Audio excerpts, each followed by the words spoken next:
तो आज मैं आप सबको ये बताऊंगी कि नूह के जीवन में ऐसी कौन सी खास बातें थी जिसके द्वारा परमेश्वर ने सारी दुनिया में से सिर्फ नूह को चुना और उसको बचाया।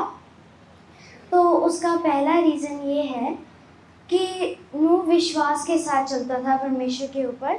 जब परमेश्वर ने उसे जहाज़ बनाने के लिए बोला था तब वहाँ पे इतनी बारिश नहीं होती थी कि पानी की वजह से सारे लोग मर जाएं। तो नूह ने फिर भी विश्वास किया, उसने क्वेश्चंस नहीं उठाए।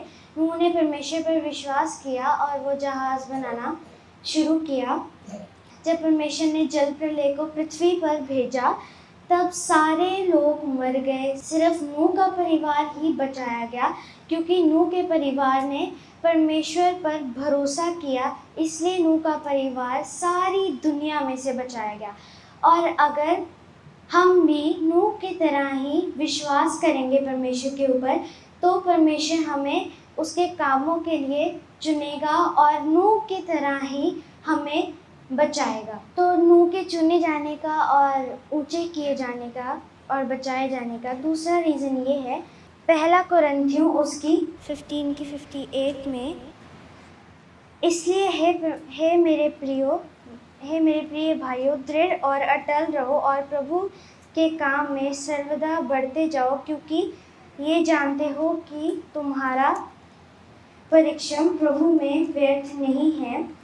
तो जैसे कि ये वचन में लिखा है कि हमारी की गई मेहनत, परमेश्वर में की गई मेहनत कभी व्यर्थ नहीं जाती। और जब परमेश्वर ने नूह को ये असाइनमेंट दी थी कि उसने जहाज़ बनाना है, तो उसको जहाज़ बनाने में 120 साल लग गए थे। और उन 120 सालों में लोगों ने उसे बहुत ताने भी दिए होंगे, लेकिन नूह ने कभी क्विट नहीं किया। हमें भी परमेश्वर के वचनों पर चलना है, परमेश्वर पर भरोसा रखना है नूह की तरह। और वैसे ही अगर हम भी अपनी स्टडीज़ में अगर हम कर रहे हैं तो हमें भी क्विट नहीं करना। अगर हमें रिज़ल्ट नहीं भी मिल रहा तो फिर भी हमें क्विट नहीं करना, नूह की तरह ही उस काम में अटल रहना है, उस काम में अड़े और खड़े रहना है और परमेश्वर हमें रिज़ल्ट देगा।